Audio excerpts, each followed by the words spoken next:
Okay. Was that difficult? Yes. Was it worth it? Okay. So we want you to be in the Word. We want you to know the stories of the Bible. And so with that introduction, I've got a few things that I want to say about King Hezekiah. King Hezekiah was one of the good kings, probably the last good king of Judah. When you look at, and I'll go to 2 Kings here, chapter 18, and read a little bit of that. He was 25 years old when he began to reign, and he reigned 29 years in Jerusalem. I'll go on. He did what was right in the eyes of the Lord, according to all that David his father had done. When you see the evaluation of the kings, there's about 2 or 3 things that are always said. One is, did he do what was right? Did he follow the commands of God? The second is, did he participate in idolatry, or did he get rid of idols? And so we read on. He removed the high places and broke the pillars and cut down the Asherah. And he broke to pieces the bronze serpent that Moses had made, for until those days the people of Israel had made offerings to it. So that's another evaluation of the kings when you look all through these books. King Hezekiah even broke up the bronze serpent. Now, if you don't know that story, I'll just go into it a little bit.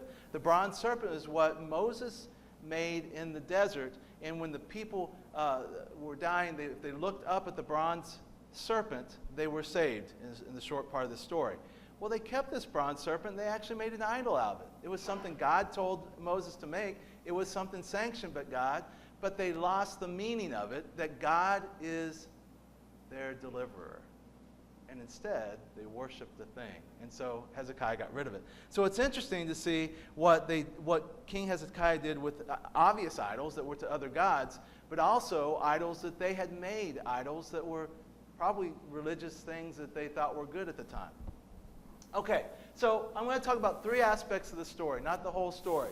A Passover, a spring, and the living water. And that's a little spring that's just about 3 hours west of us called the Niagara Falls. These are all pictures that I took that are kind of cool. This is in Oregon on the Pacific coast, and it was a beautiful place. There's rock formations that come up out of the surf. And it's so cool. One of those is called Haystack because it looks like a big haystack. Okay, so Hezekiah, when he first came in, so this is 2 Chronicles chapter 29. So there are 2 main sections of the Bible that talk about the kings and the prophets. Kings and Chronicles, and sometimes they overlap and they say some of the same things. I'm going to be talking from the book of Chronicles mainly. The Bakers were going from the book of Kings. So he did get rid of all the idols.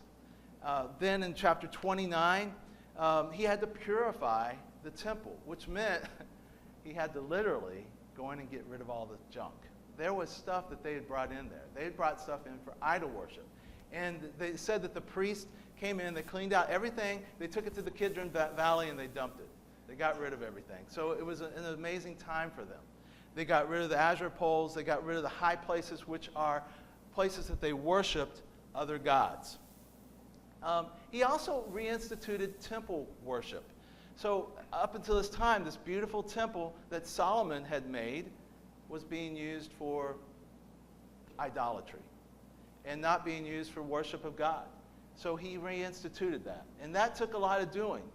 They had to ceremonially clean the temple. The priest had to ceremonially clean themselves and consecrate themselves, as did the Levites. During this process, he also wanted to include Israel. Now, that's an important point here. Remember, there are 2 divided kingdoms at this point. Soon after Solomon, Israel broke apart. The northern kingdom was called Israel. The southern kingdom was called Judah. Israel, at this point, was still an independent sovereign nation, but they were under duress from Assyria. Israel and Judah had warred amongst themselves. There was some bad blood between Judah and Israel. But what did Hezekiah do when he reinstituted the worship of God in the temple?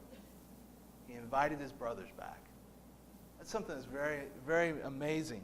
And to think about the animosity that built up. And it wasn't just a short time. It had been many years that this had been going on, that the two had been divided.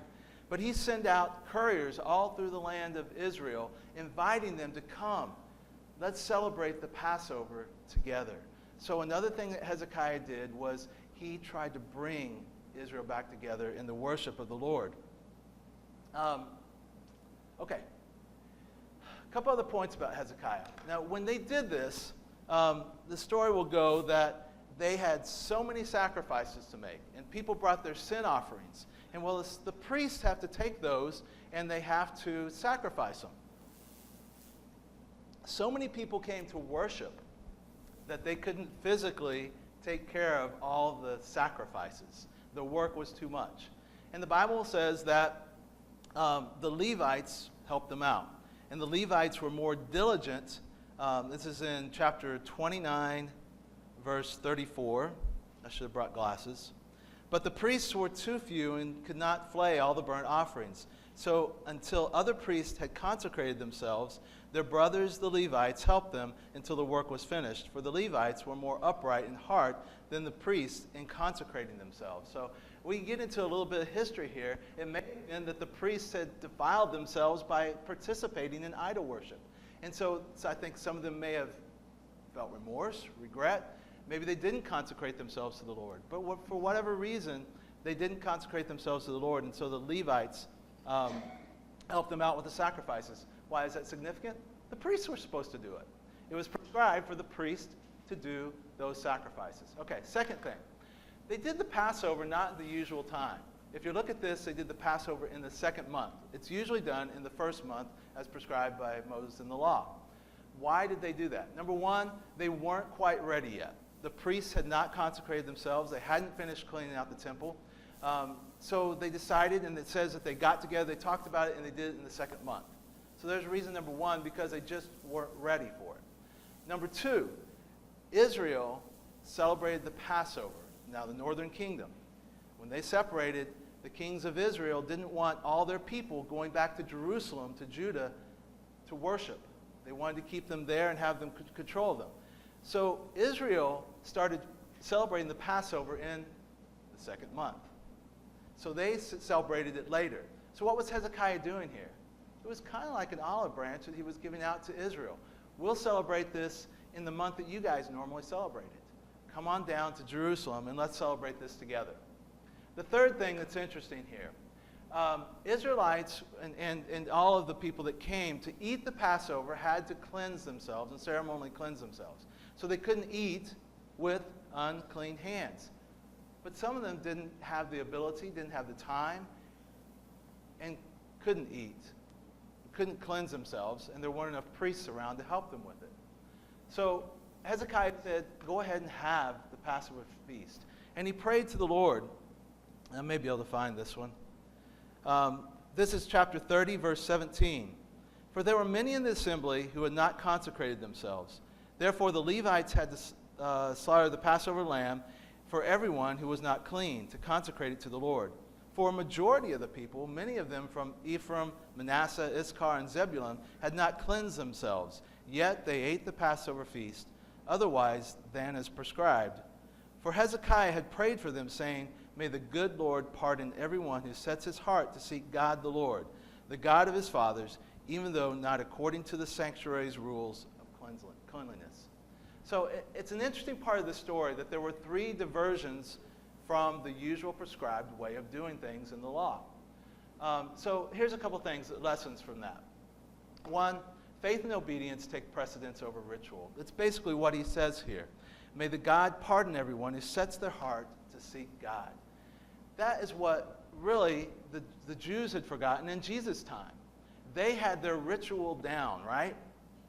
But Jesus told them over and over again, you've forgotten the purpose of this ritual. Just like the Israelites had forgotten that God was their deliverer when he gave them that bronze serpent. They started worshiping it and forgot that God was their deliverer. Mark 7, 1 through 23. So we'll go over there now. I've got to mark this one. Go in your Bibles to Mark 7. This is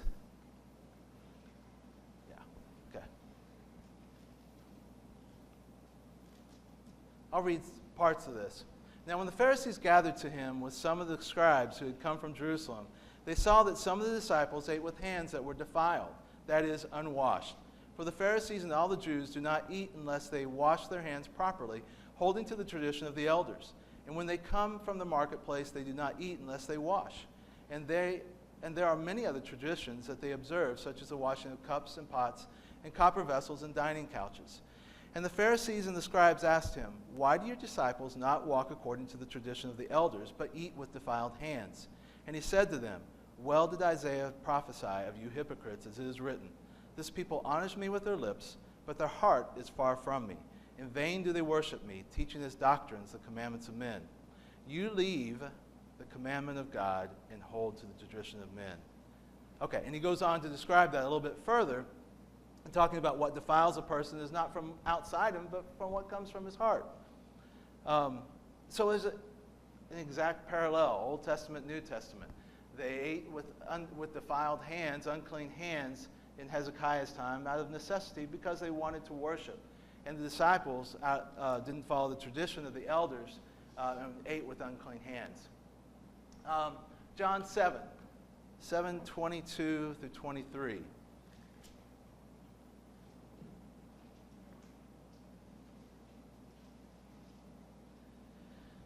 Jesus answered them, "I did one work, and you all marveled at it. Moses gave you circumcision, not that it was from Moses, but from the fathers, and you circumcise a man on the Sabbath. If on the Sabbath a man receives circumcision so that the law of Moses may not be broken, are you angry with me because on the Sabbath I made a man's whole body well? Do not judge by appearances, but judge with right judgment." So in this case, he had healed somebody on the Sabbath day, and they were condemning him because he didn't follow their traditions. He said, "You even break your traditions. You circumcise on the Sabbath day if you need to. I just healed somebody." Again, he's making them look past their rituals and their traditions to see the heart of God.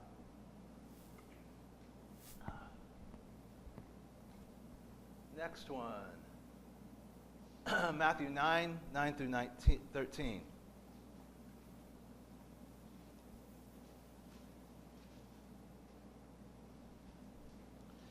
As Jesus passed from there, he saw a man called Matthew sitting at the tax booth. And he said to him, "Follow me." And he rose and followed him. And as Jesus reclined at the table in the house, behold, many tax collectors and sinners came and were reclining with Jesus and his disciples. And when the Pharisees saw this, they said to his disciples, "Why does your teacher eat with tax collectors and sinners?"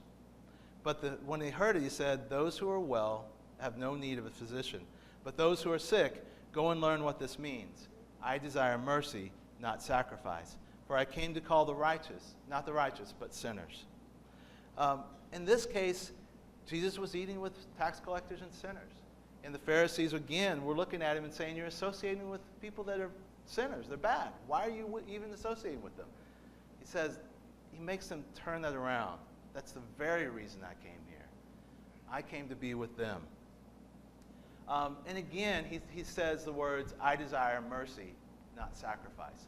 That's pointing back to a passage in Hosea when the Israelites at that time were neglecting the poor. They were neglecting their own. They were taking advantage of others. And Hosea goes through, it's a big long story, a parable that he lives out. But that line, "I desire mercy, not sacrifice," is from that time. So that is something that they would have recognized quite well. So faith and obedience take precedence over ritual is a lesson that I can learn from Hezekiah.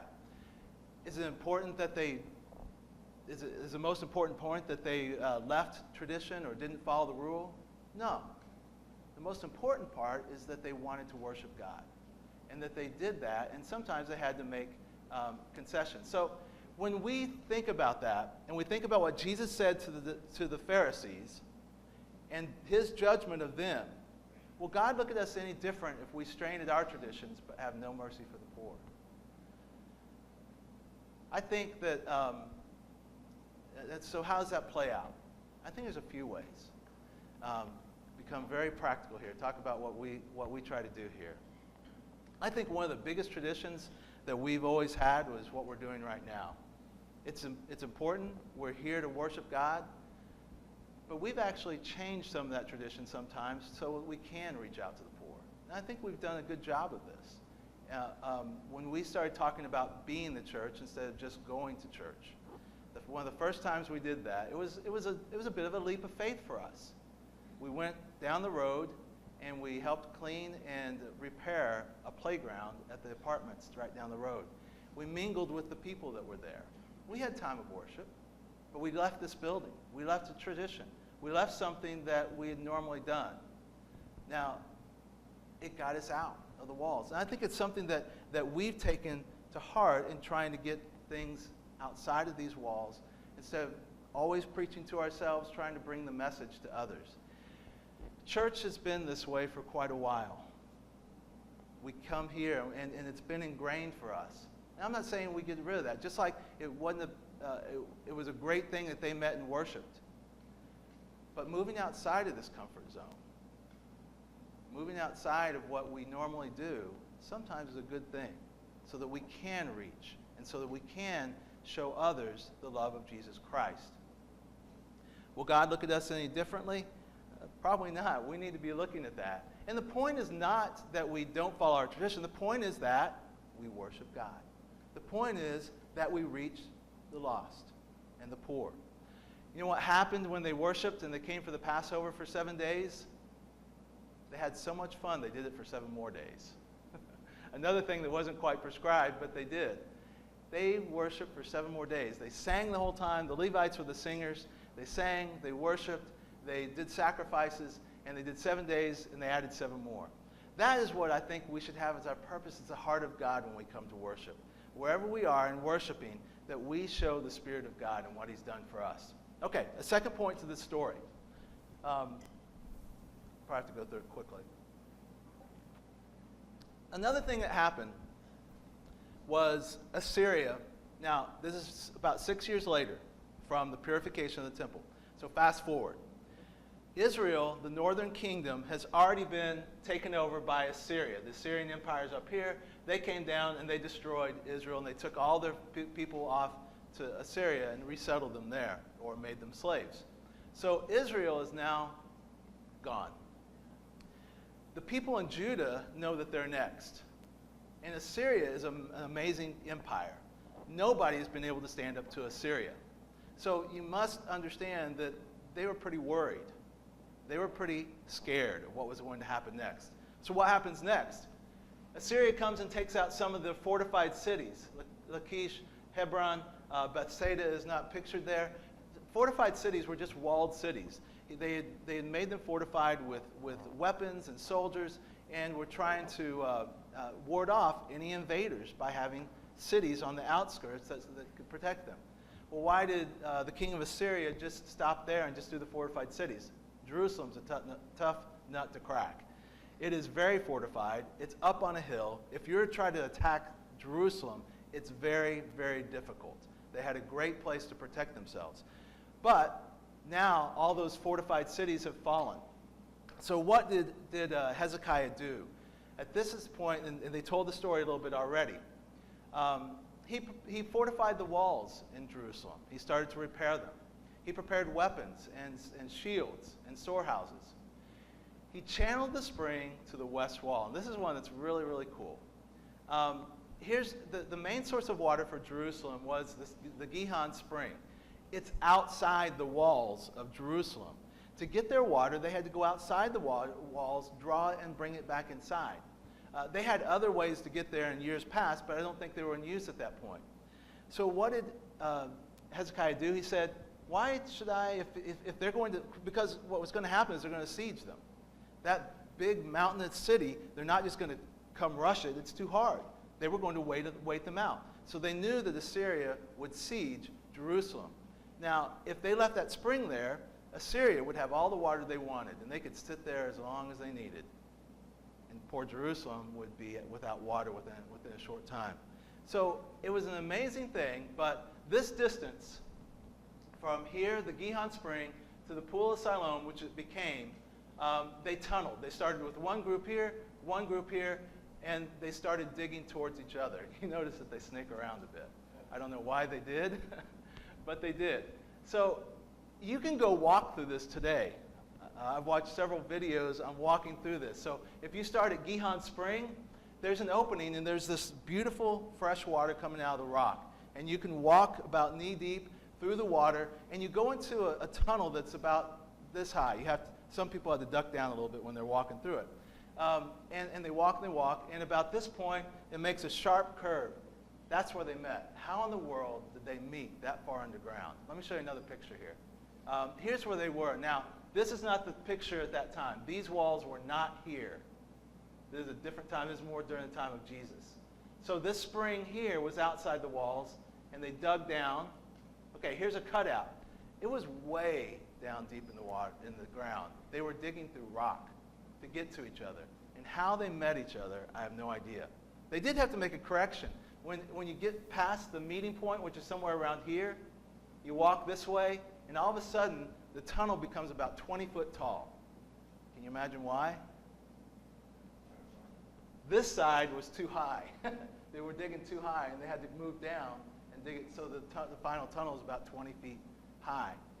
Anyway, so this flows to the pool of Siloam. And we're going to talk about that a little bit in just a minute. All right, so lessons from that. Hezekiah tried to prepare for an onslaught that nobody else had been able to withstand. Every other country that had come against Assyria had suffered brutal and complete and utter defeat. And they knew that. Their brothers in Israel just fallen. Their fortified cities had fallen. And now Jerusalem stood alone. So Hezekiah, what were his options at this point? You know, the one thing that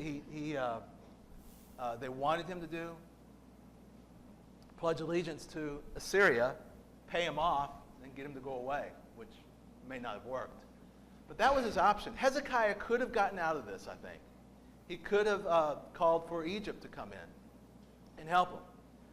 But he trusted in God. He worked. He tried to find ways to help the city. So he stockpiled weapons. He diverted the Gihon Spring. And by the way, he covered up the Gihon Spring. He buried it so they couldn't find it. Don't let them have the water, too. The water's still there. Even though they diverted it, came to the water. The next thing he did was he encouraged the people. He brought all the people together, and he told them, trust in God. You need leadership that's going to tell you to trust in God, even when everything else looks bleak, even when everything else looks horrible. He encouraged the people. And the last thing he did, now, this was all in preparation for them to come. Sennacherib sent his commanders from Assyria, and they came and they did siege the city. And for days, the Assyrians would get out in front of the Jerusalem and basically mock them. Tell them, why are you listening to Hezekiah? Why are you listening to your God? Do you think your God is going to protect you? None of the other gods have protected any other cities that we destroyed. Your God cannot protect you against Assyria. So we go out and they mock them day after day. In fact, the leaders of Jerusalem told the commander, speak to us in Aramaic because all the people are going to hear you. He said, yeah, I want all the people to hear you because they're going to be suffering just like you are. So you have this huge army outside. It was almost 200,000 people outside of Jerusalem. Hezekiah encouraged his people. He encouraged them to stand firm, even in the face of impossible odds. And the last thing he did was he prayed. He got together with a man of God, Isaiah, and they both dressed in sackcloth and ashes, and they prayed to God. Well, the rest of the story is, and I think you heard it earlier, the next day, at night, an angel of the Lord came and struck them all dead. So, would you be willing to do what you know how to do and trust God to do what only He can do? This is a lesson that can play out in so many things. Now, this is not a lesson in salvation. God gives us our salvation through grace. But as disciples of His, when we face obstacles, when we face challenges, are you willing to bring what you can to a problem and then trust God to do what only God can do? We're doing a lot of those things. Right now, we want people to be looking at the discipleship process. So Rob has developed, we've got a course that Ken and Rob have taught. If you haven't been through that course, I challenge you to take that course. We can do that course at any time. We can go to your home. We can come here and meet with you and go through a discipleship course. What that will do is help you see, what do I have that I bring to God? Where am I right now in my walk with God? Am I still learning about God? Am I wanting to serve? Am I wanting to teach others? Am I wanting to disciple others? Those are questions that as disciples right now, and if you're a follower of Christ, you should be asking yourself. We want to help you with that. Bring what you have. Let God do the rest. And as a church, we want to have a time that we can help you learn that and learn what you can do. Another thing that we're doing, Rob's spearheading, is resources, studies, things that you could use to teach yourself or to teach someone else to disciple. Evaluate where you are. What do you have to bring to this? Hezekiah did all that he could to get ready for the onslaught of Assyria. But in the end, he was pretty powerless, wasn't he? It was God that won the day. When you bring what you have to God, do so in prayer. Do so wanting to do something for him, but understanding that he will make a way. Now, I've seen that happen in so many ways. The things that have happened in our small groups and in classes that we've done recently and lives that I've been praying for, I've seen God work in great ways. And it's only because of him. Okay, now one more point. The Pool of Siloam. This is what it looks like today. If you go to Jerusalem and you walk through that tunnel, you get to the Pool of Siloam. In 2004, and they thought that was the Pool of Siloam, they thought that was where everybody went back in Jesus' day. Doesn't look very impressive. It's actually a pool that is the course of the tunnel that there was a church built over many centuries ago. But just in 2004, it's amazing. If you see this culvert pipe up here, they were trying to fix that in Jerusalem. And when they were digging it out, archaeologists were brought in, because if you dig anything in Jerusalem, you've got to have an archaeologist for obvious reasons. And when they were digging, they heard something different in the stone. And here it is. They think there's a Pool of Siloam, and it most likely is. There's a big, it's like Olympic-sized pool or bigger. This is just one corner of it. And this is probably where Jesus came in his time. So that tunnel, the spring of Gihon, that Hezekiah built, brought that water into Jerusalem, and it flowed into this pool. So this pool wasn't there when Hezekiah was there. That was built later during the Second Temple period, during Jesus' time. This is probably more what it looked like. So here's another real picture of it, and here's probably what it looked like in Jesus' time. So I want to paint one more picture for you. John chapter 7.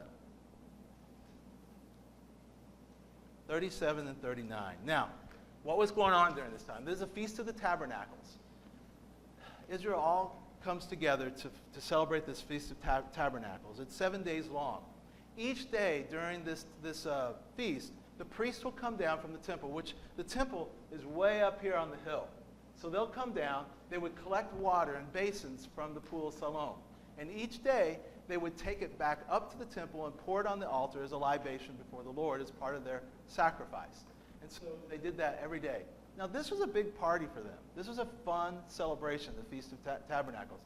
This was a joyous time when the priests did this, and it was a time when they were singing. It was fun. On the seventh day, the priests would take that water again, and they would carry it up to the altar, and they'd walk around the altar 7 times before they offered it as a libation sacrifice to the Lord. And it's during that time, probably when the priests were down there collecting that water, that Jesus was standing nearby. And Jesus does this. On the last day of the feast, the great day, Jesus stood up and cried out, "If anyone thirsts, let him come to me and drink. Whoever believes in me, as the scripture has said, out of his heart will flow rivers of living water." Now this he said about the Spirit, whom those who believed in him were to receive. For as yet the Spirit had not been given, because Jesus had not yet been glorified. Can you imagine the audacity, the brazenness of Jesus to stand up at that time, probably when there were a lot of priests. And remember, this was a loud time. So why did Jesus stand up and yell? He had to if he wanted to be heard. Here they are dipping this water, and they're doing this ritual, this sacrifice every year. They're coming to this pool. And Jesus says, if anyone thirsts, let him come to me and drink. Whoever believes in me, as the scripture has said, out of his heart will flow rivers of living water.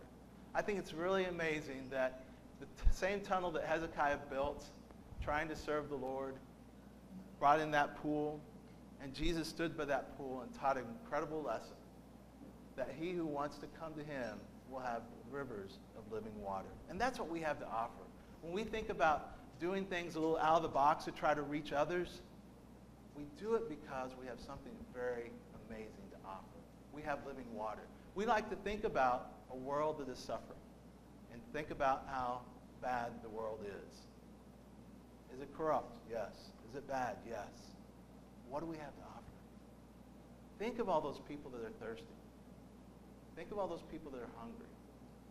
Think of all those people that are trying to understand what is the meaning of life. And we have living water. We have that answer.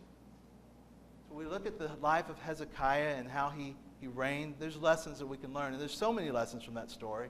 I'm sure the bakers could share more for you also, the lessons of those stories. But for us today, think about what you bring to the Lord and what he can do. Will you bring what you can bring and let God do only what he can do? And I think I have one more question there. Will you reach to the lost with saving grace to show them living water? Second question, have you received the living water? Water has many, many meanings in the Bible. In fact, if you look at John chapter 2, 3, 4, 5, 6, and 7, there's something about water in every chapter, and this is the climax of it. For Jesus to say, I am living water. If you don't know that living water, you want to know that living water. We baptize in water to wash away our sins. If you haven't had that experience, if you haven't felt the living water of Jesus Christ, we invite you to do that. We want you to know that Jesus has the answers to all of our questions, to all of our problems. And he's that answer to the thirst. You ever have a feeling that something's missing? You ever have a feeling that things aren't just quite right, or I don't know the answer? Jesus is that living water. He's that water that quenches that thirst. I loved giving Abigail water this morning from a cup. I don't think she's used a cup much. Abigail's 2 years old, and when I gave it to her and I helped her sip it, she wasn't used to it. When the water hit her lips, she goes, ah. I kept doing, ah, living water. Jesus is living water to our souls. If you have any prayer requests and would like to come to us with anything, come forward now as we stand and as we sing.